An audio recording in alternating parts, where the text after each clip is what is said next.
RICL সাপ্তাহিক দেশে স্বাগত জানাচ্ছি আমি ফখরুল ইসলাম। এমপি আনোয়ারুল আজিমের খুনের লোমহর্ষক রহস্য বেরিয়ে আসছে, এখনো মেলেনি লাশের খণ্ডিত অংশ। সাবেক আইজিপি বেনজির আহমেদের সকল সম্পদ ক্রোকের নির্দেশ আদালতের। উত্তেজনার মধ্যেই চলছে তৃতীয় ধাপের উপজেলা নির্বাচন এবং আমরা এসব বিষয় নিয়ে কথা বলবো। আজকে আমাদের শিরোনাম ঠিক করেছে এমপি খুন ও রাজনীতি। এই বিষয়ে আমাদের তিনজন অতিথি আছেন স্টুডিওতে, আমরা সরাসরি তাদেরকে পরিচয় করাতে চাই। আছেন অ্যাডভোকেট সাইম খান, উপদপ্তর সম্পাদক বাংলাদেশ আওয়ামী লীগ। আছেন শেখ রবিউল আলম রবি, সদস্য জাতীয় নির্বাহী কমিটি বিএনপি, এবং আছেন এইচ রহমান মিলু, রাজনীতি বিশ্লেষক। তিনজনকে স্বাগত জানাচ্ছি।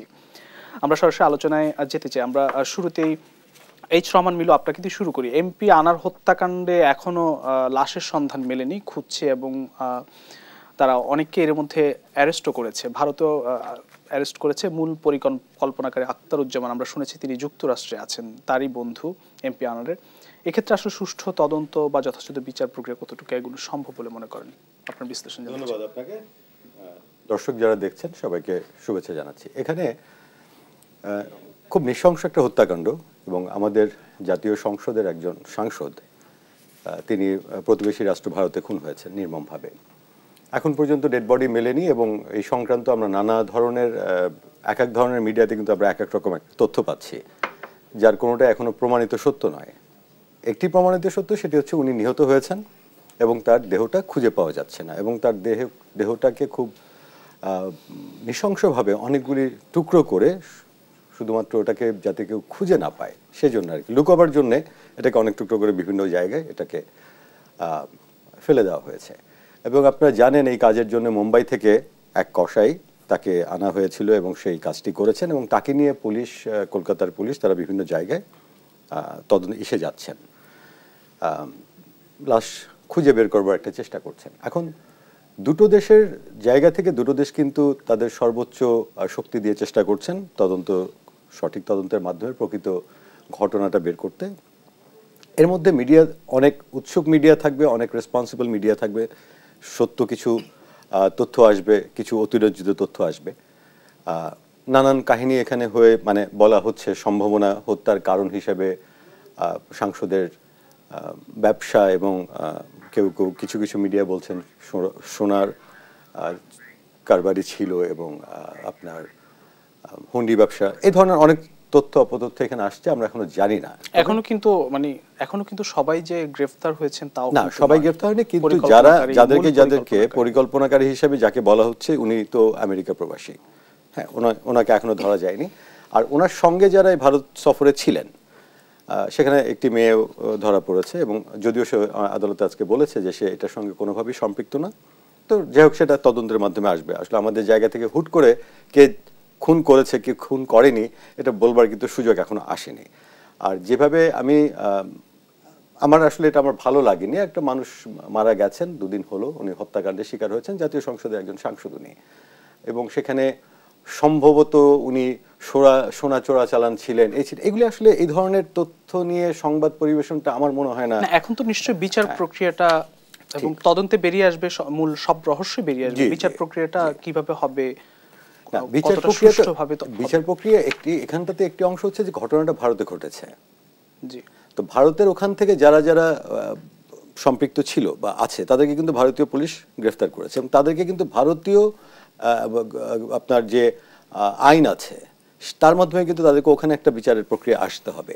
আর যারা যারা বাংলাদেশে চলে এসছে তাদের বিরুদ্ধে এই দেশে মামলা হয়েছে, সো সেখানে এই দেশেও একটা বিচার প্রক্রিয়ার মাধ্যমে এরা চলে আসবে। এখন রবিউল ভাই এখানে আইনজীবী আছেন, আমার ধারণা এই ব্যাপারে আমার চেয়ে একটু ভালো উনি বলতে পারবেন, কিন্তু বিচার তো হবেই।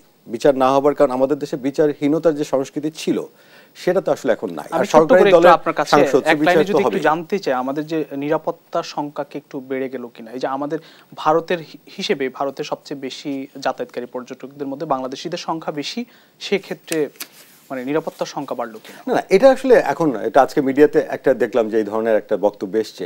নিরাপত্তা আসলে এই ধরনের নিরাপত্তা, একটা লোক হঠাৎ করে তাকে যদি পরিকল্পিতভাবে কেউ হত্যা করে সেখানে আমাদের সামগ্রিক সবার নিরাপত্তাহীনতা ঘটে যাচ্ছে, এটা ভাববার কোনো সুযোগ নেই।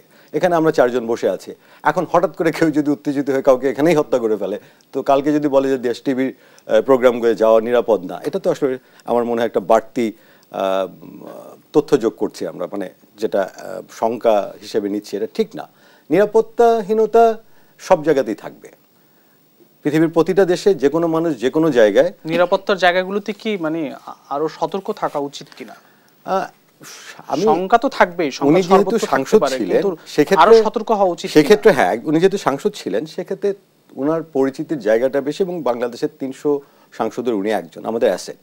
তো সেখানে তার আরেকটু নিরাপদ থাকবার জন্য তার নিজেরও আসলে বাড়তি নিরাপত্তামূলক একটা ব্যবস্থা নেওয়া। ধন্যবাদ। আমি একটু শেখ রবিউল আলম রবি আপনার কাছ থেকেই জানতে চাই, আপনি নিজেও একজন আইনজীবী, সেক্ষেত্রে আসলে বিচার প্রক্রিয়া যদিও হয়তো আরো সময় লাগবে এটি তদন্ত করে, বা লাশ এখনো মেলেনি, সবকিছু মিলে আমাদের নিরাপত্তার সংখ্যা বাড়ছে কিনা বা নিরাপত্তার ক্ষেত্রে আসলে সতর্ক থাকা উচিত কিনা। তারপর আমরা ভারতের পক্ষ থেকে কোনো ধরনের বিবৃতিও এখনো পাইনি, দুঃখজনক। মানে ঘটনাটি একটু দুঃখজনক, আমাদের সাধারণ মানুষও একজন জাতীয় সংসদের সদস্য বটে।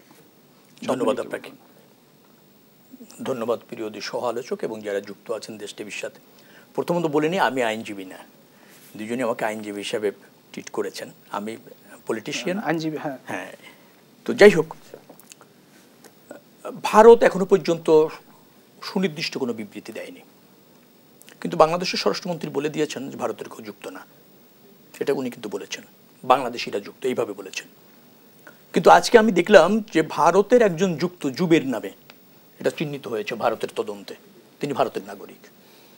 আমি গত পরশুদিন একটা শোতে বলেছিলাম, পরিপূর্ণ তদন্ত ছাড়া আমাদের দেশের যারা দায়িত্বশীল আছেন তাদের এই ধরনের নৃশংস নির্মম খুনের ব্যাপারে মন্তব্য করা তদন্ত সাপেক্ষে তথ্যপাত্রের ভিত্তিতে হওয়া উচিত। কিন্তু আমরা দেখতে পারি যে আমাদের দায়িত্বশীল যারা আছেন এবং ধরেন সরকারের হয়ে এ বিষয়ে সর্বোচ্চ যিনি কাজ করবেন তারাও হয়তো, আমার মনে হয় যে পরিস্থিতি, বিদ্যমান পরিস্থিতি, তদন্তের ভিত্তিতে সম্ভাব্য পরিস্থিতি, পরিবর্তিত পরিস্থিতি কি হতে পারে তদন্তের অগ্রগতির সাথে সাথে, সেটা বিবেচনা করে কথা বলছেন না। সরকারের আরও দায়িত্বশীল হওয়ার প্রয়োজন আছে, আরও সহযোগিতাটা করছেন।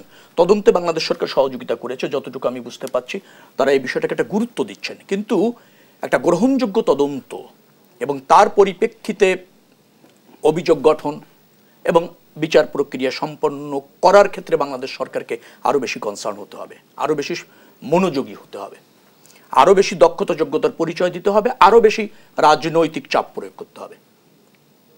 চাপের জায়গা কিন্তু ঘাটতি আছে। উনি বলছেন যে পরিকল্পনাকৃত হত্যাকাণ্ড ঠেকানো কঠিন, সেটা সত্য। আবার ধরেন পরিকল্পনা করেই হত্যা করা যায়, সেটা তো কাম্য না। তার মানে সব হত্যার পরিকল্পনায় সাকসেস হয়ে যাবে, কলকাতাতে মানুষ নিরাপদ থাকবে না। একজন মেম্বার অফ পার্লামেন্ট গেলেন, তিনি নৃশংসভাবে হত্যা হলেন, 2-3 দিন ধরে তার লাশ টুকরো টুকরো করে বিভিন্ন জায়গায় ছড়িয়ে ছিটিয়ে দেওয়া হলো। ওখানে আইন শৃঙ্খলা রক্ষাকারী বাহিনী বা ওই শহরের নিরাপত্তার একটা সাধারণ মানুষ যদি বজায় থাকে, এই কাজটা তো কঠিন। তো নিশ্চয়ই সেখানে ল্যাকিংস আছে। আচ্ছা, আবার এই রকমের আমাদের একজন মেম্বার অফ পার্লামেন্ট, তিনি ওখানে নৃশংসভাবে হত্যার শিকার হলেন। ইন্ডিয়া এখনো পর্যন্ত তদন্ত শেষ না হয়ে সুনির্দিষ্ট কিছু বলছেন না, কিন্তু আমরা বলছি না সব বাংলাদেশের নাগরিক জড়িত, ইন্ডিয়ার কেউই জড়িত না। সেটাও কিন্তু একটা এক ধরনের দায় এড়ানোর চেষ্টা, অথবা ঘটনার প্রতি মনোসংযোগের অভাব, পর্যাপ্ত মনোসংযোগের অভাব। এখানে আমি কিছু ত্রুটি দেখছি আর কি। এখন ইন্ডিয়ান আদালতে বিচার হবে। ইন্ডিয়ার আদালত বিচার প্রক্রিয়া আমরা যতটুকু জানি সেখানে এখনো পর্যন্ত স্বচ্ছতা রয়েছে, কিন্তু যে প্রক্রিয়ায় এখনো পর্যন্ত লাশ পাওয়া যায়নি, এই তদন্ত যদি ওইভাবে গোয়েন্দা সংস্থাগুলি তার লাশ অথবা লাশের খণ্ডিত অংশ এগুলি চিহ্নিত করতে না পারেন সুনির্দিষ্টভাবে, তাহলে বাংলাদেশের মতো না। বাংলাদেশে কিন্তু আইন প্রক্রিয়া, আমি আবারও বলছি, অনেক সময় প্রভাবিত করার নজির রয়েছে। সরকারি দল হলে বিচারটা একরকম হয়, বিরোধী দল হলে বিচারটা আরেক রকম হয়, এটা হয় বাংলাদেশে। কিন্তু ইন্ডিয়াতে এটা সম্ভাবনা অনেক কম। অর্থাৎ সঠিক তদন্ত ছাড়া কিন্তু আপনি যথাযথ বিচার ওই আদালতে পাবেন না। আপনাকে তথ্যপাত্রের ভিত্তিতে ঘটনাটি নৃশংসভাবে কারা ঘটিয়েছে, পরিকল্পনায় কারা ছিল তার শাস্তি একরকম, যারা হত্যার সাথে যুক্ত ছিল তার শাস্তি একরকম, যারা সহযোগিতা করেছে তার অপরাধ একরকম, শাস্তি একরকম। এই জায়গাগুলি কিন্তু সুনির্দিষ্টভাবে একটা নিরপেক্ষ স্বচ্ছ গ্রহণযোগ্য তদন্ত ছাড়া আপনি প্রমাণ করতে। ধন্যবাদ। আমি যেতে চাই অ্যাডভোকেট, আমাদের সঙ্গে আইনজীবী আছেন অ্যাডভোকেট সায়েম খান, উপদপ্তর সম্পাদক বাংলাদেশ আওয়ামী লীগ। আপনার কাছে আসলে বিচার প্রক্রিয়া নিয়ে শুনতে চাই, একই সঙ্গে নিরাপত্তা সংখ্যা একটু উদ্বেগ তৈরি হয়েছে কিনা সেটিও জানতে চাই, সংক্ষেপে বলবেন। আপনাকে ধন্যবাদ। আমি শুভেচ্ছা জানাই, আমার সাথে বিজ্ঞ সহ দুজন আলোচক আছেন। আমি শুভেচ্ছা জানাই দেশ টিভির দর্শক শ্রোতাদের যারা এই অনুষ্ঠান দেখছেন। দেখেন, বাংলাদেশের একজন সংসদ সদস্য, উনি ভারতের কলকাতায় নৃশংসভাবে হত্যাকাণ্ডের শিকার হয়েছেন। এই হত্যাকাণ্ডটা খুব গভীরভাবে বিশ্লেষণের দাবি রাখে এবং আপনি যদি এই হত্যাকাণ্ডের ধরনটা দেখেন তাহলে জানতে পারবেন বা বুঝতে পারবেন যে এটা একটি পরিকল্পিত হত্যাকাণ্ড এবং এই পরিকল্পিত হত্যাকাণ্ড মানে অল্প সময়ের বেসিসে যে এই পরিকল্পনাটা করা হয়েছে এমন নয়, এটা একটা দীর্ঘদিনের পরিকল্পিত হত্যাকাণ্ড এবং এটা একটি মানে হত্যাকারীরা ছদ্মবেশে মানে ঘনিষ্ঠজন এবং তারা বন্ধু সেজে পরিকল্পনা করেছে এবং ঘুণাক্ষরে তাকে বুঝতে দেয়নি, যাকে হত্যা করা হয়েছে তাকে বুঝতে দেয়নি এবং নৃশংসভাবে তাকে হত্যা করা হয়েছে। এখন যখন হত্যাকাণ্ডটা হয়েছে আমাদের সবার সর্বপ্রথম দাবি হওয়া উচিত এই নৃশংস হত্যাকাণ্ডের বিচার। এখানে যদি আপনি অন্য কোনো ধরনের বক্তব্য বা অন্য কোনো ধরনের বিষয় আপনি মানে সামনে তুলে আনেন তখন আমাদের এই বিচার প্রক্রিয়া বাধাগ্রস্ত হতে পারে এবং আমাদের যে দাবি সে দাবিতে একটা মানে আমাদের বিচার এই হত্যাকাণ্ডের বিচারের যে দাবি সেখানে একটা অন্তরায় তৈরি হতে পারে। আমরা সবসময় দেখি যে প্রকৃত খুনিরা বিচারের বাইরে। আমি আপনাকে একটু বলি, এখানে রবি ভাই স্বরাষ্ট্রমন্ত্রীর কথা দিয়ে বললেন যে স্বরাষ্ট্রমন্ত্রী বলে দিয়েছেন যে ভারতের কেউ যুক্ত না। ঠিক তেমনি ভাবে মির্জা ফখরুল ইসলাম আলমগীর গতকাল বলেছিলেন বন্ধু রাষ্ট্রের হাতে এমপিও নিরাপদ নাই। তার মানে মির্জা ফখরুল ইসলাম আলমগীর বোঝাতে চেয়েছেন যে ভারত সরকারিভাবে ভারত রাষ্ট্র হিসেবে এই হত্যাকাণ্ডকে মদত পুষ্টতা দিয়েছে। মির্জা ফখরুল ইসলাম আলমগীর একজন রাজনৈতিক দলের দায়িত্বশীল নেতা হিসেবে তিনি এ ধরনের উস্কানিমূলক এবং দুই দেশের সম্পর্কের উপর প্রভাব বিস্তার করতে পারে কোনো ধরনের তথ্য উপাত্ত ছাড়া এ ধরনের কথা বলতে পারেন না, তারপরেও তিনি বলেছেন। এবং আমি বলি ভারতে আনোয়ার যে এমপি হত্যাকাণ্ডের শিকার হয়েছেন তিনি যেভাবে গিয়েছেন তিনি একজন সাধারণ মানুষ হিসেবে গিয়েছেন, তিনি এমপি হিসেবে নোটিশ করে যাননি, যে কারণে ভারতে যে হত্যাকাণ্ড হয়েছে হত্যাকাণ্ড হওয়ার পর জানতে পেরেছে যে বাংলাদেশের একজন এমপি এখানে এসেছিলেন এবং তিনি হত্যাকাণ্ডের শিকার হয়েছে। তিনি যখন মানে ওই অঞ্চলটা হলো বর্ডার অঞ্চল এবং ওইখানের মানুষজন এক দেশ থেকে আরেক দেশ প্রতিনিয়ত মানে এক দেশ থেকে যাতায়াত করে এবং তাদের যাতায়াতটা খুব স্বাভাবিক বিষয়, সেভাবেই গিয়েছেন, এখানে নোটিশ করে যাওয়া হয়নি। যে কারণে মানে ভারতে বাংলাদেশের একজন এমপি প্রবেশ করেছে তার আলাদা কোনো নিরাপত্তা আছে কিনা সেটা একটা বিষয়। আর একটা বিষয় হলো এখানে বিচারটা শুধুমাত্র ভারতের আদালতে হবে তা না, বিচারটা বাংলাদেশের নাগরিকরা সম্পৃক্ত। বাংলাদেশের একটা নাগরিক পৃথিবীর যে জায়গায় কোনো ধরনের কোনো আইন শৃঙ্খলার ব্যত্যয় ঘটালে তার বিচার বাংলাদেশ করতে পারে এবং সে কারণেই বাংলাদেশে যারা বাংলাদেশি হিসেবে সম্পৃক্ত তাদেরকে ধরা হয়েছে, তাদের রিমান্ড নেওয়া হয়েছে। সকল ধরনের পরিকল্পনা, এটা আমি তো বললাম যে একটা সুপরিকল্পিত মানে অংশ এই হত্যাকাণ্ড, সেক্ষেত্রে এর পর্দার অন্তরালে আরো অনেক ধরনের ঘটনার উন্মোচন হতে পারে, সেটি হবে নিশ্চয়ই। কিন্তু এই যে একজনের কথা নাম শোনা যাচ্ছে মূল পরিকল্পনাকারী আখতারুজ্জামান, তিনি প্রবাসে আছেন, মানে এটি আসলে কিভাবে সব আসামি কিভাবে বিচারের আওতায় আসবে বা তাদেরকে শাস্তির আওতায় আনা যাবে? আমাদের এই প্রবাসে যে যিনি আছেন সেই বিষয়ে সেই হত্যাকারীকে সেই খুনিকে যদি ধরে আনতে হয় সেক্ষেত্রে আমাদের আন্তর্জাতিক আইন আছে, আন্তর্জাতিক আইন অনুযায়ী ইন্টারপোলের নোটিশ করা হতে পারে, ইন্টারপোলের সহযোগিতা নেওয়া হতে পারে, সেটা বিভিন্ন ধরনের প্রসেস আছে, সেটা সরকার সেই মানে সেই পদক্ষেপ গ্রহণ করবে। এবং নিরাপত্তা নিয়ে আমাদের কোনো শঙ্কা আছে কিনা দুই দেশের মধ্যে?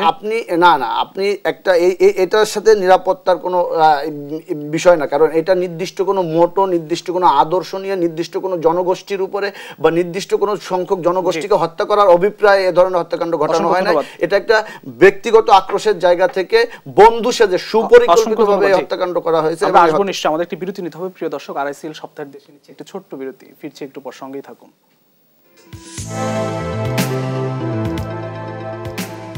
আরআইসিএল সপ্তাহের দেশে আরেকবার স্বাগত জানাচ্ছি। তিনজন অতিথি আছেন, আমরা আবার আলোচনায় ফিরতে চাই।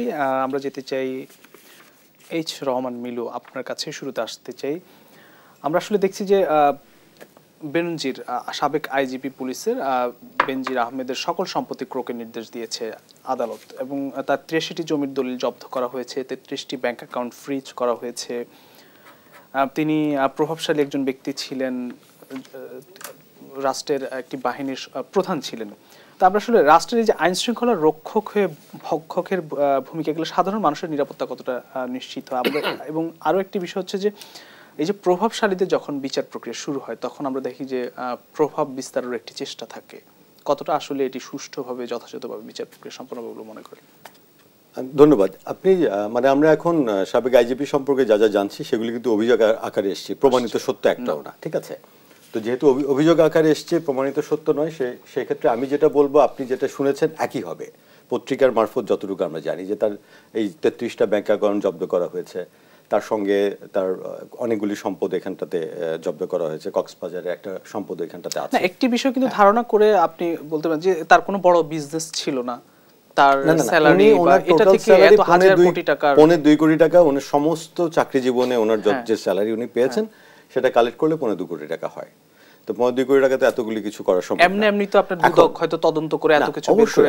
আমি বলছি না যে উনি নিষ্পাপ, আবার এটাও বলছি না যে যা যা অভিযোগ এসছে পুরোপুরি সত্য। আমি বলতে চাইছি সেটা হচ্ছে দেখেন, দুর্নীতি যে জিনিসটা, আপনি যখন একটা রাষ্ট্রে যখন একটা সুন্দর শক্তিশালী বিরোধী দল না থাকে, হ্যাঁ, ওই রাষ্ট্রে কিন্তু অনেক কিছু দুর্নীতি অনেকভাবে ছড়াবে, এটাই স্বাভাবিক। কেন? সেটা হচ্ছে কি যে ওখানে আপনার জবাবদিহির জায়গাটা থাকে না ভালো মতন। মানে যেমন বিএনপির এখন যে অবস্থা, বিরোধী দল নাই বলে আমি বলি আপনাকে যে আমাদের বিএনপির একজন বড় নেতা আমার পাশে বসা, আপনার মানে এই যে একটা দল, তারা আমরা বিগত অনেকগুলি দিন তারা কিন্তু সরকারের বাইরে, আজ পর্যন্ত কিন্তু তাদের যে বডি ল্যাঙ্গুয়েজ সরকারের কোনো কিছুই ভালো না। বিচারটা কি আর বিরোধী দল এসে করবে? না, আমি সেটার কথা বলি না। মানে আমি বলছি যে যখন আপনি সমালোচনা করবেন, একেবারে গঠনমূলক করবেন না, ঢালাওভাবে আপনি সবকিছুর বিরোধিতা করবেন, তখন না আপনার একটা ভালো কথাও মানুষজন সেভাবে নেবে না। এখন আমি দুটো কথা বললে তার ভিতরে একটা কথা যে যারা আমাকে ওইভাবে চেনে না তারাও মনে করতে পারে কথাটা সত্যি, কিন্তু রবিউল ভাইরা যখন এই ঢালাও অভিযোগ সবগুলির পিছনে করতে ওরা যখন একটা ভালো কথা, সত্যি কথা অভিযোগ করবেন, কারণ সেটাও তো তখন ওই দলীয় বিবেচনায় চিন্তা করে অনেকে নেবে না। দেখেন, আপনি এই যে এত সম্পত্তি তিনি অর্জন করেছেন, মানে উনি ক্ষমতা থাকা অবস্থায়, বাহিনীর প্রধান থাকা অবস্থায়, তাহলে প্রশাসন, দুদক আরো অন্যান্য প্রতিষ্ঠান ছিল, তারা দেখলো বলেই তো ওনার বিরুদ্ধে তদন্ত হচ্ছে সব শেষে এসে। না সব শেষে মানে একটা আপনি দেখেন, উনি কিন্তু সদ্য বিদায়ী পুলিশ প্রধান।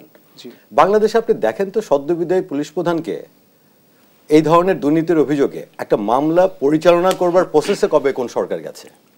ওনার মতো কতটা করেছে, এবং উনি কিন্তু ওনার মতো এরকম সম্পদ অর্জন আসলে উনি করেনি এতটা, ধরেন ওনার চেয়ে অর্ধেক করেছে কেউ, তা 10% করেছে, 5% করেছে। অবৈধ সম্পদ 500 টাকার করলেও তো সেটা অবৈধ। আমি বলতে চাইছি যে এই যে প্রসেসটার ভিতরে এসছে, আপনি দেখবেন একজন সিটিং ডিআইজি কিন্তু জেলে আছে, আপনি দেখবেন র্যাবের বড় কর্মকর্তা জেল খাটছে। এই যে সরকারি দলের কাজ কি বা সরকারের কাজ কি? সরকারের কাজ দুর্নীতি তো বন্ধ করতে পারবে না, আমেরিকাও পারে নাই, ঠিক আছে, দুর্নীতি বন্ধ না হোক। এই যে দুর্নীতির বিচার যদি তারা করে দেন প্রমাণ হবার পর যে এই দুর্নীতি এখানে হয়েছে এবং সেটার বিচার হচ্ছে, তখন হয় কি দুর্নীতি করবার প্রবণতাটা। আমার কথা হচ্ছে যে উনি রক্ষক হয়ে ভক্ষকের ভূমিকা নিয়ে সাধারণ মানুষের নিরাপত্তা থাকে এবং বিচার প্রক্রিয়ার প্রভাব বিস্তার করার কোনো সংখ্যা দেখেন কিনা? বিচার প্রক্রিয়ার প্রভাব বিস্তারের কিছু ক্ষমতা, এখন ওনার ক্ষমতা তো উনি সাবেক আইজিপি, তো সেখানে ওনার ক্ষমতা আসলে কতটুকু প্রভাব বিস্তার করতে পারবে, সেটা যার এত অর্থ আছে তার প্রভাব তো থাকতে পারে। এই প্রভাব যদি তার থাকতো এবং কাজ করাতে পারতো, তাহলে আজকে ওনার বিরুদ্ধে দুর্নীতির এই অভিযোগটাই উঠতো না, অথবা ওই ওনার যে সম্পদ ক্রোক হয়েছে সেটা হতো না। এই যে ব্যাংক অ্যাকাউন্ট জব্দ হলো, যদি উনি ক্ষমতা প্রভাব খাটাতেই পারতেন তাহলে তো এগুলি জব্দ হতো না। এবং আমি as a person Sheikh Hasina ওনার সম্পর্কে আমি খুব দৃঢ়ভাবে যে জিনিসটা বিশ্বাস করি, উনি এটাকে ছাড় দেবেন বলে আমার মনে হয় না। ঠিক আছে, এখন ওনার দলের অনেকে থাকতে পারেন, তারা বিভিন্নভাবে হয়তো বা এটাকে ছাড় দেবার চেষ্টা করতে পারেন, মেবি সহযোগিতা করবার চেষ্টা করতে পারেন, নাও করতে পারেন, কিন্তু উনি করবেন না, এটা আমি নিশ্চিত, এবং আইনগতভাবে এই জিনিসটা যাবে। আমি একটু যেতে চাই শেখ রবিউল আলম রুবে আপনার কাছে। অপরাধী যত প্রভাবশালী হোক শাস্তি পেতে হবে, কাউকে আশ্রয় দেওয়া হবে না, জনাব ওবায়দুল কাদের আওয়ামী লীগ সাধারণ সম্পাদক তিনি বলেছেন। এবং এক্ষেত্রে এখন পর্যন্ত আমরা যতটুকু লক্ষ্য করছি, আপনি নিজেও দেখছেন যে আদালত নির্দেশনা দিয়েছে সব সম্পত্তি ক্রোকের, মানে কতটুকু যথাযথ প্রক্রিয়া এগোচ্ছে এবং বিচার প্রক্রিয়ার কোনো প্রভাব থাকবে বলে মনে করেন কিনা, সংখ্যা দেখেন কিনা? না, ওবায়দুল কাদের সাহেব বসছেন রাজনীতিক, কিন্তু উনি যা বলেন তাতে রাজনৈতিক বিশ্লেষণের উপাদানেও ইদানিং খুব কম থাকে। খুব বেশি সমালোচনায় আমি যেতে চাই না ওনার বক্তব্য নিয়ে। তার কয়েকটা জায়গায় আমার রয়েছে, বলছে সরকার শক্তিশালী বা ভালো বিরোধী দল থাকলে এরকম হতো না, আরো ভালো হতো। আচ্ছা, সরকারি দলটা আওয়ামী লীগ, এটা কি নির্দিষ্ট নাকি? ভোটের ভিত্তিতে তো সরকারি দলটাও বিরোধী দল হতে পারে শক্তিশালী, সেই প্রক্রিয়া আছে নাকি? বিরোধী দল কি নির্দিষ্ট নাকি? আমরা স্বচ্ছ গ্রহণযোগ্য নির্বাচন চাই, তার ভিত্তিতে সরকারি দল হবে, তার ভিত্তিতে বিরোধী দল হবে। সেটাই হচ্ছে ন্যায্য, সেটাই হচ্ছে সরকারি মানে শক্তিশালী সরকার এবং শক্তিশালী বিরোধী দল। ভোট প্রক্রিয়া বন্ধ করে দিয়ে আওয়ামী লীগ মানে সরকারি দল আর বিএনপি ধরেন বিরোধী দল হিসেবে শক্তিশালী না, এভাবে বিশ্লেষণ করাটাও তো অরাজনৈতিক বিশ্লেষণ, পক্ষপাতদুষ্ট বিশ্লেষণ। সরকারি দল বিরোধী দল কখনো নির্দিষ্ট থাকে না, একটা নির্দিষ্ট মেয়াদে গিয়ে জনরায়ের ভিত্তিতে হয়, সেই প্রক্রিয়াই তো বন্ধ। আমরা সেই প্রক্রিয়ার বিরুদ্ধে আন্দোলন সংগ্রাম করছি, লড়াই করছি। সেই প্রক্রিয়াটা যদি এস্টাবলিশড হয়, সরকার জনগণের কাছে দায়বদ্ধ হয়, জনগণের কাছে জবাবদিহি হয়, জনবান্ধব হতে হয়, কারণ 5 বছর পর তার কর্মের মূল্যায়নের ভিত্তিতে জনমত হয়, জনমতের ভিত্তিতে জনরায় হয় এবং তার পরিপ্রেক্ষিতে একটা সরকার হয়। সেখানে ঘাটতি রয়েছে না শুধু সেই প্রক্রিয়াটাই আওয়ামী লীগ দখল করে নিয়েছে, অনির্দিষ্টকালের জন্য সরকারি দল সেজেছে। সরকার মানে শুধু তারা, যে কোনো মূল্যে ক্ষমতায়। এটাই বাংলাদেশের মূল সমস্যা।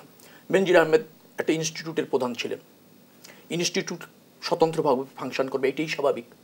আওয়ামী লীগ যখন ইনস্টিটিউটগুলিকে নিজের দলের স্বার্থে, ক্ষমতায় থাকার স্বার্থে ব্যবহার করতে চাইল জনগণের বিরুদ্ধে, তখন আওয়ামী লীগ সরকারের একটা দুর্বলতা ক্রিয়েট হলো। তাকে ডিপেন্ড করতে হয়েছে এই সমস্ত ইনস্টিটিউটগুলির প্রধানের সাথে, হয় তার নিজের দলের অথবা তার অনুগত। কিন্তু এখন বিচার করছে তো, আসেন আপনি বুঝবেন, বিচার আওয়ামী লীগ করতে চায়নি। রিপোর্ট হয়েছে, ব্যাপক হারে সমালোচনা হয়েছে, দুর্নীতির তথ্য পাত্র পত্রিকাগুলিতে এসেছে, ইলেকট্রনিক্স মিডিয়ায় এসেছে, পরবর্তীতে সেটা বাধ্য হয়েছে। উদ্যোগ কি সরকার নিয়েছিল নাকি আপনি বলেন তো? উনি বললেন যে এটা তো শুরু হয়েছে অন্য কোনো আইজির বিরুদ্ধে। আচ্ছা, অন্য কোনো আইজির বিরুদ্ধে এই পর্যন্ত এই ধরনের রিপোর্ট হয়েছে নি? সম্পদ থাকার হয়নি তো, ওনার বিরুদ্ধে হয়েছে, যার জন্য সেটা আমলে নিতে রিপোর্ট আছে। বলেন সম্পদ থাকার প্রাক্তন আইজিদের সেই রিপোর্ট আছে। আপনি বলেন কোন আইজির বিরুদ্ধে এত সম্পদ দখল করে রিপোর্ট হয়েছে, এবং রিপোর্ট হওয়ার পর সেটা অন্য কোন সরকার সেটা হজম করেছে। আমি আইজি বাদ দিলাম, আপনাদের সময় তারেক রহমানের বিভিন্ন জিনিসপত্র, কোকো সাহেবের সিঙ্গাপুরের সম্পদ, এগুলি নিয়ে তো রিপোর্ট হয়েছে। হ্যাঁ, রিপোর্ট হয়েছে, তদন্ত হয়েছে। আমি শোনেন না, আপনি নিয়ে আসলেন আবার আরেক জায়গায়। হ্যাঁ, আলোচনা তো যাবে এভাবে। না যাবে তো, আপনি শোনেন, শুনতে তো হবে আপনাকে, এত অধৈর্য তো হবে না। তারেক সাহেবের বিরুদ্ধে রিপোর্ট করেছে, সরকার এসে তদন্ত করেছে, এই পর্যন্ত একটা দুর্নীতির তথ্যপাত্র উপস্থাপন করতে পারেনি। তারেক রহমান নিজে ডিক্লার দিয়ে বলেছে যে বাংলাদেশে এবং দেশের বাইরে তার কোনো সম্পদ নেই। তিনি বলেছেন বগুড়া শহর থেকে 10 কিলোমিটার দূরে আমার 6 বিঘা সম্পদ আছে, এছাড়া বাংলাদেশে আমার কোনো সম্পদ নাই, পৃথিবীর কোথাও আমার সম্পদ নাই। 15 বছর ধরে সরকার তদন্ত করে কোনো জায়গায় আজ পর্যন্ত অবৈধ দেশে এবং দেশের বাইরে কোনো সম্পদ থেকে আসলো আজ তারেক রহমান নি বলছে, ওটা শোনেন না, পরে আবার পাননি। বর্তমান প্রধানমন্ত্রীর বিরুদ্ধে 15,000 কোটি টাকা রাষ্ট্রীয় সম্পদের দুর্নীতির অভিযোগ হয়েছে 15টি মামলায়। 15টি মামলা হয়েছে দুর্নীতির। ঠিক আছে, বর্তমান প্রধানমন্ত্রীর বিরুদ্ধে দুর্নীতি মামলা হয়েছে। প্রমাণিত করেছেন নাকি ফেস করেছেন? এই তো সমস্যা। সমস্যাটা তো এই জায়গায়।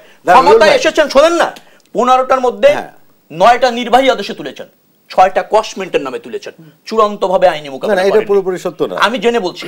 প্রত্যেক 9টা নির্বাহী আদেশে 6টা কস্টমেন্ট করেছেন, এবং শুনেন সেই কস্টমেন্টের যে এগেইনস্ট রাষ্ট্রপক্ষ এবং দুদক ওই কস্টমেন্টের এগেইনস্ট কোনো ভূমিকা নেয়নি, কোনো পদক্ষেপ নেয়নি। এদেশে সরকার থাকলে এরকম হয় না। 13 লাখ কোটি টাকা পাচার কাদের আমলে হয়েছে? গত 1 দশকে কাদের আমলে হয়েছে? এই যে ধরেন এমপিদের, মন্ত্রীদের সম্পদ 3000 গুণ, 4000 গুণ, একজনের শুধু 6000 গুণ, সিরাজগঞ্জের এক এমপি বেড়েছে, কার বিরুদ্ধে তদন্ত হয়েছে? এই যে সিঙ্গাপুরে অর্থ পাচার করে বিলিয়নিয়র ম্যান হয়েছেন, শ্রেষ্ঠ ধনীর প্রতিযোগিতায় কারা আছে? তদন্ত করেছেন না? একজন প্রতিমন্ত্রী, তার বিরুদ্ধে যে 3000 কোটি টাকার সম্পদের পাচারের অভিযোগ উঠেছে, তদন্ত হয়েছে হয়নি। আপনি মালয়েশিয়া যান, আপনি সুইস ব্যাংকে যান, আপনি কানাডার বেগম পাড়া যান, কাদের সম্পদ হয়েছে? তদন্ত হয়েছে নাকি? এই সরকারের আমলে হয়েছে। শেষ কথা আমি বলছি, আমি যেটা বলতে চাই, ইনস্টিটিউটগুলিকে যখন আপনি ব্যবহার করেছেন নিজের ক্ষমতায় থাকার স্বার্থে, তখন যেটা হয়েছে, এই ইনস্টিটিউটের প্রধান যারা ছিল তারা সেই সরকারের দুর্বলতার সুযোগ নিয়েছে, নিয়ে যেটা করেছে, ক্ষমতার অপব্যবহার করেছে, নিজের বিত্ত বৈভব বাড়িয়েছে, এবং তারা মনে করে যে সরকারকে সার্ভিস আমি যেভাবে দিয়েছি, অতএব আমার এতটুকু এই সম্পদ অর্জন করা, কর্তৃত্ব প্রতিষ্ঠিত করা মনে হয় তাদের অধিকারের মতো হয়ে গিয়েছে, যার ফলে তারা অবাধে সবকিছু করেছে, দায়বদ্ধ থাকতে চায়নি, ইনস্টিটিউটকে স্বতন্ত্রভাবে ফাংশন করেনি, নিজের স্বার্থে ফাংশন করিয়েছে, এবং এই দায় সরকারের, এবং এই দায়ে সরকারের প্রশ্রয় রয়েছে। সেটি না হলে এইরকম বেপরোয়া হয়ে ইনস্টিটিউটের প্রধান হয়ে দেশের বড় বড় প্রতিষ্ঠানগুলির প্রধান হয়ে দুর্নীতি করার সুযোগ কম থাকতো যদি সরকার দায়বদ্ধ থাকতো জনগণের কাছে, এবং যদি সরকার এই ইনস্টিটিউটগুলিকে সঠিক পথে স্বতন্ত্রভাবে পরিচালনা করতে সক্ষম হতো। সেখানে ঘাটতি ছিল। বেনজির আহমেদের বিরুদ্ধে যদি কোনো দুর্নীতির যে অভিযোগ আছে সেটা যদি প্রমাণিত হয়, সে দায় সরকার এড়াতে পারবে না। এটা সরকারের প্রশ্রয় ছিল। আপনার কাছে আসতে চাই, আসলে এই ধরনের প্রভাবশালীদের বিচারের ক্ষেত্রে আসলে কোনো বাড়তি প্রভাব দেখেন? বেনজির আহমেদের যে সম্পদের হিসাবটা এসেছে, তিনি তার যে পদ, সেই পদ থেকে সাবেক হওয়ার পর এসেছে। আপনাকে সময়টা খেয়াল করতে হবে। বেনজির আহমেদ তার যদি এই সম্পদ করে থাকেন, তিনি ইনকামবেন্ট থাকা অবস্থায় তার নিশ্চিতভাবে তার প্রভাব প্রতিপত্তি ব্যবহার করেছেন, তাহলে সে সময় রিপোর্টটা কেন প্রকাশিত হলো না? তার মানে আমাদের সমাজে এ ধরনের নেক্সাস আছে যে রিপোর্টটা তখন প্রকাশিত হয় নাই। বেনজির আহমেদের সাথে বিশেষ কোনো গোষ্ঠীর বনিবনা হয় নাই বা তাদের দ্বন্দ্ব হয়েছে, সেখান থেকে একেবারে ব্যক্তিগত আক্রোশের জায়গা থেকে। প্রশাসনের দায় কোথায়? আচ্ছা, প্রশাসনের দায় ওই যে জায়গাটায় বললেন যে কোনো দায় থাকবে না, প্রশাসনের দায় অবশ্যই থাকবে। প্রশাসনের দায় এই কারণে, ওই যে রবিউল ভাই বললেন আজ পর্যন্ত কোনো আইজিপির নামে এ ধরনের আসে নাই। প্রশাসন তো সবসময় একভাবেই চলেছে। কিভাবে চলেছে প্রশাসন? মানে প্রশাসনের এখানে আমি আপনাকে যে জিনিসটা বলি সেটা হলো প্রশাসন চলার যে কাঠামো, সে কাঠামো হলো এখানে এক ধরনের নেক্সাস আছে। আপনি যে বললেন বেনজির আহমেদ তার সাবেক আইজিপি হিসেবে এখানে প্রভাব বিস্তার করতে পারবে কিনা, আমি মনে করি আইনগতভাবে বেনজির আহমেদের প্রভাব বিস্তার করার কোনো সুযোগ নাই। আপনি দেখেন রিপোর্টটা প্রকাশিত হওয়ার পর এটা দুদক আমলে নিছে এবং দুদক সেটা নিয়ে কোর্টে গেছে, আদালত। এতদিন পর্যন্ত আপনি বলতেন দুদক একটা নখদন্তহীন বাঘ, কিন্তু দুদক সে জায়গায় সাবেক একজন জাস্ট রিসেন্ট সাবেক একজন আইজিপিকে সেখানে তার বিরুদ্ধে আদালতে গেছে এবং আদালত সেখানে তার সম্পত্তি ক্রোকের মানে আদেশ দিয়েছে। তার মানে আদালত যদি এই দায়ভার আওয়ামী লীগ নিজের কাঁধে নিত, বেনজির আহমেদকে যদি আওয়ামী লীগ নিজের দলীয় লোক মনে করতো, তাহলে আদালত এই রায় দিতে পারতো না এবং আদালতকে যদি রাজনৈতিক হাতিয়ার হিসেবে ব্যবহার করার সুযোগ থাকতো, সেই সুযোগ নাই। কিন্তু আপনি দেখবেন এই রাজনৈতিক প্রক্রিয়ায় আদালত এবং এই ধরনের দুষ্টদের কিভাবে পরিপালন করা হয় সেটা যদি আপনি দেখবেন 1991 সালে বিএনপি প্রথম ক্ষমতায় আসার পর ঢাকা পলিটেকনিক ছাত্রলীগের সাধারণ সম্পাদক শরীফকে হত্যা করা হয়েছিল। শরীফ হত্যার সাথে জড়িত ছাত্রদল সন্ত্রাসীরা চিহ্নিত, ছাত্রদল নেতারা চিহ্নিত সন্ত্রাসী ছিল এবং রাষ্ট্র ওই সময়কার বিএনপি নেতা মন্ত্রীরা তাদেরকে বিদেশ গমনের ব্যবস্থা করে দিয়েছিল। আপনি এসপি কোহিনুরের নাম শুনে থাকতে পারেন, অনেক ধরনের মানে ইসের সাথে জড়িত। সেই এসপি কোহিনুর কি বিচার বাংলাদেশে হয়েছিল? আপনি 21শে আগস্টে গ্রেনেড হামলায় রাজনৈতিকভাবে পুষ্ট হয়ে জয়নাল আবেদিন যে বিচার বিভাগীয় তদন্তের নামে যে নাটক জজমিয়া নাটক করেছিলেন, সেই জয়নাল আবেদিনের কি দেশে কোনো বিচার হয়েছিল? হয়নি। আমরা বেনজির আহমেদকে আইন, আমাদের সাধারণ সম্পাদক যেটা বলেছে, যে অপরাধী যেই হোক তার সাজা পেতে হবে এবং তাকে বিচারের মুখোমুখি হতে হবে। এখন আমার এখানে কথা হলো, দেখেন আমাদের রাষ্ট্রের অনেক পরিসর বেড়েছে, ডিজিটাল বাংলাদেশ হয়েছে, মানুষের গতিশীলতা বেড়েছে, তথ্য প্রযুক্তির অবাধ প্রবাহ হয়েছে, এর মধ্যে দিয়ে অর্থনৈতিক গতিশীলতা বেড়েছে। দেশ থেকে টাকা এক জেলা থেকে আরেক জেলায় দেশের বাইরে যাচ্ছে। এই মানি লন্ডারিং রোধ করার জন্য আমরাই সর্বপ্রথম, আওয়ামী লীগ সরকার 2002 সালে মানি লন্ডারিং 12 সালে মানি লন্ডারিং প্রতিরোধ আইন করে এবং অর্থনৈতিক ইনস্টিটিউশন হিসেবে 2000 ঘটনা কিন্তু অনেক বেড়েছে। হ্যাঁ, টাকা পাচার, অর্থনীতি বড় হয়েছে, টাকা যারা পাচার করতো এটা অর্থনীতির সাইজ বড় করে শতাংশ হিসাব করলে আপনি দেখেন রাজনৈতিক মদপুষ্টতায় এখানে যে কথাটা বলা হয়েছে সেটাই। আপনি যদি বলেন তারেক রহমানের ড্যান্ডি ডাইং এর যে শিল্প প্রতিষ্ঠান, সেই শিল্প প্রতিষ্ঠানের ঋণ কিভাবে নেওয়া হয়েছে, এটা তারেক রহমানের যে প্রতিষ্ঠান সেখানে দেখবেন। খোয়াব ভবন কিভাবে প্রতিষ্ঠিত হয়েছে, খোয়াব ভবনে কিভাবে রাষ্ট্রের প্যারালালি মানে দুর্নীতিকে মদত পুষ্টতা করা হতো এবং দিক নির্দেশনা দেওয়া হতো খোয়াব ভবন, হাওয়া ভবন থেকে, সেগুলো দেখবেন। এবং মানি লন্ডারিং এই আইনের আওতায় তারেক রহমান এবং আরাফাত রহমান কোকর পাচারকৃত টাকা সিঙ্গাপুর থেকে আমরা এনেছি, এই আওয়ামী লীগ সরকার এনেছে। মানি লন্ডারিং করে যারা বিদেশ থেকে টাকা পাচার হয়েছে এবং সেখান থেকে গভর্নমেন্ট আনতে সক্ষম হয়েছে, চিহ্নিত যারা, তাদের মুখে কথা মানায় না। এরপরে আমি আপনাকে আরেকটা বলি, দুর্নীতির মামলা জননেত্রী শেখ হাসিনার নামে যেগুলো মামলা ছিল সবগুলো তিনি আদালতে মানে মুখোমুখি হওয়ার মাধ্যমে আদালতে আইনের মাধ্যমে নিষ্পত্তি হয়েছে। দেখেন মামলাটা কিভাবে, এখানে যে কথাগুলো আসছে সেই কথাগুলো নাইকো মামলায় 2 নেত্রীর বিরুদ্ধে মামলা ছিল। শেখ হাসিনার নামে যে মামলাটা ছিল নাইকোর অর্থসারি হয় না, প্রমাণিত হয় না। অথচ আমি বলি এখানে তো কথাটা আসছে, নাইকোকে ওই কাজ দেওয়া, গ্যাস ক্ষেত্র দেওয়ার জন্য মোশাররফ হোসেন গাড়ি ঘুষ হিসেবে নেয় নাই, 13,000 কোটি টাকার দুর্নীতি খালেদা জিয়ার নামে প্রমাণিত হয় না। এখন বেনজির আহমেদ, আমি তো বলেছি যে বেনজির আহমেদের যেগুলো হয়েছে তার বিরুদ্ধে দুদক আদালতে গিয়েছে, দুদক তার সক্ষমতা দেখিয়েছে, আদালত স্বাধীনভাবে তার আদেশ দিয়েছে। এখন বিচার প্রক্রিয়ায় যদি তদন্ত হবে এবং সেক্ষেত্রে যদি বেনজির আহমেদ দোষী হয় তাকে বিচারের আমাদের একটি বিরতি নিতে হবে। প্রিয় দর্শক, আরএসএল সপ্তাহে দেশে নিচে আরো একটি বিরতি, ফিরছে একটু পর, সঙ্গেই থাকুন।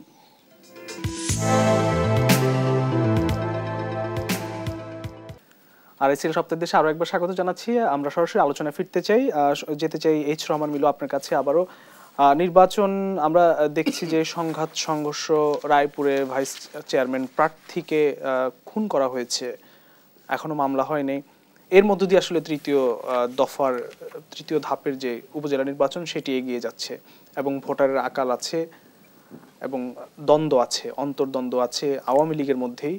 কি বলবেন আসলে? না, আওয়ামী লীগ সরকার, আমি বলি আপনাকে, এই 15 বছরে আওয়ামী লীগ সরকার হিসাবে যতটা শক্তিশালী, এটা আমি আরো কয়েকটা টকশোতে বলেছি, দল আওয়ামী লীগ যে তৃণমূল, যেটা আওয়ামী লীগের মূল শক্তি ছিল, সেই জায়গাটা কিন্তু শক্তি হারিয়ে ফেলেছে। কারণ সেখানটাতে আপনার এই এমপি লীগ, পাওয়ার লীগ, এই জিনিসগুলি ডেভেলপ করেছে অনেক জায়গায়। আমি বলছি না যে 300 আসনে হয়েছে, কিছু এমপিকে তো আমিই চিনি, তাদের বিরুদ্ধে আমি নিজে লিখেছি, বিভিন্ন জায়গায় বলেছি।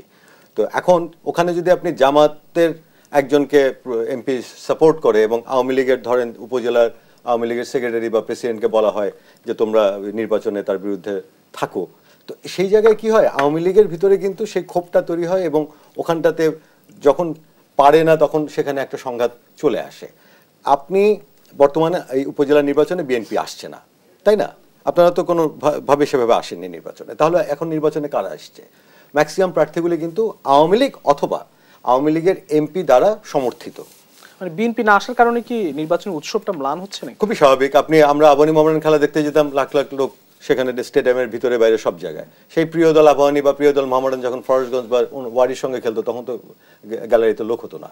এখন এখানে এই জন্য বললাম যে এখানে আপনি যদি ভোটার চান, তাহলে অনেক বেশি ভোটার চান, তাহলে আপনাকে তো ডেফিনেটলি বিএনপি, জামাত, এরা সবাইকে আপনার নির্বাচন আনতে হবে।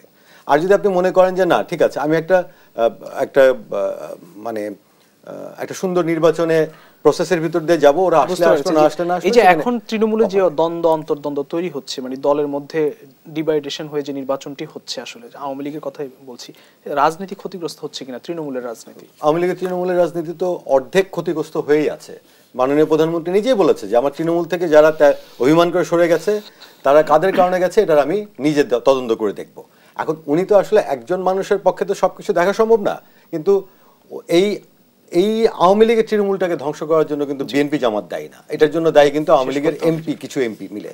হ্যাঁ, আমি আপনাকে ধরেন কক্সবাজার, টাঙ্গাইল কয়েকটা এমপির নাম বলতে পারবো। শেষ করতে হবে, আমার যেতে হবে অ্যাডভোকেট সাইমন। একটা ছোট্ট একটা জিনিস, সরি, আমি রুবেল ভাইকে বলি। রুবেল ভাই যে শেখ হাসিনার মামলার কথা বললেন, শেখ হাসিনা প্রধানমন্ত্রী ছিলেন 2000 সাল পর্যন্ত, 2001 থেকে 2005 পর্যন্ত ছিল বিএনপি পাওয়ারে। ওই 5 বছরে তো মামলা দেয় নাই, মামলাটা দিল কেয়ারটেকার গভর্নমেন্ট। আমি যেতে চাই অ্যাডভোকেট সাইম খান আপনার কাছে, আসলে ভোটের উৎসব হারিয়ে যাচ্ছে কেন, যেটি বললেন এইচ রহমান মিলু, যে ভোটের উৎসব হারিয়ে যাচ্ছে, কেন হারিয়ে যাচ্ছে এবং তৃণমূলে কি রাজনীতি ক্ষতিগ্রস্ত হচ্ছে কিনা? হ্যাঁ, এটা তো স্পষ্ট দৃষ্টিতে ভোটের উৎসব কিছুটা ম্লান। তো মিলান থাকার কারণ হলো একটা বিএনপি একটা বড় রাজনৈতিক দল, বড় রাজনৈতিক শক্তি, এটা তো নিঃসন্দেহে। এবং বিএনপি এরকম একটা রাজনৈতিক শক্তি যখন গণতন্ত্র এবং নির্বাচন বিরোধী প্রচারণায় থাকে, এখানে রবি ভাই তার আগের বললেন যে ভোট বা নির্বাচনের সেই প্রক্রিয়া নেই। দেখেন, বিএনপি একটা রাজনৈতিক শক্তি দল, সে যদি চায় যে তার ভোট অধিকার ছিনিয়ে নির্বাচনের মাধ্যমে সে জয়যুক্ত হবে, তার সে সক্ষমতা দেখাতে হবে। যদি সে মনে করে যে ভোটের পথ অবরোধ, এখানে দেখেন 7 জানুয়ারির যে নির্বাচন হয়েছে, সেই নির্বাচনে আওয়ামী লীগের বড় বড় নেতা মন্ত্রী স্বতন্ত্রদের কাছে ধরাশয়ী হয়েছে। তার মানে নির্বাচন প্রক্রিয়া সুষ্ঠু ছিল, নির্বাচন তৃণমূলের রাজনীতি ক্ষতিগ্রস্ত হচ্ছে কিনা? তৃণমূলের রাজনীতি কোথায় ক্ষতিগ্রস্ত হচ্ছে? বিএনপি মাঠে না থাকায় ভোটের যে প্রতিদ্বন্দ্বিতা সেটা আওয়ামী লীগের মধ্যে চলে এসেছে এবং ভোটের প্রতিদ্বন্দ্বিতা পরবর্তীতে সাংগঠনিক দ্বন্দ্বে আঁচ ফেলতেছে, আঁচ লাগাচ্ছে, যে কারণে আওয়ামী লীগের তৃণমূলে এক ধরনের একটা বিভেদ তৈরি হয়েছে। কিন্তু আমরা মনে করি আমরা যখন সাংগঠনিকভাবে এই কার্যক্রম শুরু করব, তখন এই ভোটের প্রতিদ্বন্দ্বিতা সাংগঠনিক দ্বন্দ্বে রূপান্তরিত হবে না এবং আমরা সেখানে এটাকে মোচন করার কাজ করব। এখন আপনি দেখেন, আপনি এই যে উপজেলা নির্বাচনগুলো হচ্ছে, এখানে দেখবেন যে আগে যে অ্যানোমালিস গুলো হতো, আগে যে প্রাণহানি হতো, সেই সহিংসতার জায়গা কিন্তু কমে এসেছে। নির্বাচন কমিশন কিন্তু এবং আইন শৃঙ্খলা বাহিনী কিন্তু দক্ষ হাতে সেটা হ্যান্ডেল করতেছে। আপনি যেরকম কমে বললেন এসেছে, মানে কতটা কমে এসেছে? অনেক কমে এসেছে। একটা দুইটা ধাপ উপজেলা পরিষদ নির্বাচন হয়েছে, একজন মাত্র মানুষ মারা গেছে। এটা আগে কখনো দেখেছেন যে দুইটা উপজেলা পরিষদের নির্বাচন হয়েছে এতগুলা? এবং আপনি যেরকম বললেন একজন মারা গেছে, আমরা নতুন অভিজ্ঞতার সম্মুখীন হচ্ছি। রামগঞ্জে একজন উপজেলা নির্বাচন পরিষদের যে চেয়ারম্যান নির্বাচিত সে পরাজিত প্রার্থীর বাড়িতে গেছে মিষ্টি ফুল নিয়ে দেখা করছে। অসংখ্য ধন্যবাদ। শেখ রবিউল আলম রবি, আপনার কাছে আসতে চাই যে তৃণমূলে কি বিএনপি শক্তি হারাচ্ছে কিনা? যে বিএনপির 14 জনকেও কিন্তু দুদিন আগে বহিষ্কার করতে হয়েছে। তৃণমূলের রাজনীতি বিএনপি ক্ষতিগ্রস্ত হচ্ছে কিনা? সংগঠিত রয়েছে এবং একটা জাতীয় লক্ষ্য অর্জনের ক্ষেত্রে কাজ করছে। দেশ এবং জাতির ভোটাধিকার, গণতন্ত্র, সুশাসন, জবাবদিহিমূলক সরকার, জনগণের সরকার, জনগণের জনপ্রতিনিধি, নির্বাচনের ভিত্তিতে সেই লক্ষ্যে কাজ করছে। তৃণমূল শানিত হয়েছে, তৃণমূল ঐক্যবদ্ধ রয়েছে। 17 বছর একটা প্রতিকূল অবস্থার মধ্যে রাজনীতি করছে, কোনো ভাঙন নাই, রাজনীতি থেকে কারো নির্বাসন নাই, সবাই চেষ্টা করছে সমস্যারে ঐক্যবদ্ধভাবে। আমি তা দেখছি না। বিচ্ছিন্ন কিছু তো 2-4 জন থাকবেই যারা মনে করে, ওই 2-1 জন অংশগ্রহণও প্রমাণ করে যে বিএনপি আসলে নির্বাচনমুখী দল, তারা নির্বাচনটা করতে চায়। কিন্তু আমরা নির্বাচন ব্যবস্থাপনাটা যেভাবে সরকারি দল নিয়ন্ত্রণে নিয়েছে এবং সব রাজনৈতিক দল যেভাবে নির্বাচন ব্যবস্থাপনার অনাস্থা এনেছে, এখন তো ভোটারও অনাস্থা এনেছে। জাতীয় নির্বাচনে প্রায় 55% মানুষ ভোট বর্জন করেছে আমাদের আহ্বানে সাড়া দিয়ে। স্থানীয় সরকার নির্বাচন সর্বশেষ যেটা হয়েছে, নির্বাচন কমিশন বলেছে 30%-এর কাছাকাছি, তার মানে 30%-এরও কম। এটা যদি উৎসবমুখর পরিবেশের একটা নির্বাচন সাধারণত স্থানীয় সরকারে হয়, কিন্তু দেখবেন যে সেখানে সেটা নাই, মানে ভোটাররাই ভোট বর্জন করেছে। যে নির্বাচন ব্যবস্থাপনা সরকারের দখলে চলে যায়, আইন শৃঙ্খলা রক্ষাকারী বাহিনী এবং ভোট ব্যবস্থাপনার সাথে যারা জড়িত, তারা যখন সরকারি দলের নির্ধারিত প্রার্থীকে উইন করানোর দায়িত্ব নেয়, সেটা সেই নির্বাচনে অংশ না। সেই নির্বাচনে আপনার মানুষের অধিকার প্রতিষ্ঠিত করাই হচ্ছে আমাদের দায়িত্ব। সেই অংশ থেকে বিএনপি রাজনীতি করছে। একটা কথা আমি একটু বলতে চাচ্ছিলাম, ওই যে উনি বললেন মহাসচিব উস্কে দিয়েছেন, বন্ধু প্রতিম দেশে বন্ধু দেশ আরেক বন্ধুর দেশের এমপি গিয়ে খুন হয়েছে, উস্কে দেওয়া না। এটা কথাটার মিনিংটা হচ্ছে বন্ধু প্রতিম দেশে আমাদের মেম্বার অফ পার্লামেন্ট এবং নাগরিকরা আরো বেশি নিরাপদ থাকবে, বন্ধুপ্রতিম দেশের আইন শৃঙ্খলা রক্ষা করতে আরো বেশি সজাগ থাকবে। এটাই কর্তব্য, এটাই দায়িত্ব। সেই জায়গায় ঘাটতি দেখেছি, সেই জায়গায় নতজানুতা দেখেছি, দায়িত্বহীনতা দেখেছি, সেই জায়গা থেকে মহাসচিব। অসংখ্য ধন্যবাদ। আমাদের শেষ করতে হবে প্রিয় দর্শক, RSL সপ্তাহে এখানে শেষ করতে হবে। আবার দেখা হবে আগামী সপ্তাহে। সে পর্যন্ত সবাই ভালো থাকবেন, সুস্থ থাকবেন। শুভরাত্রি।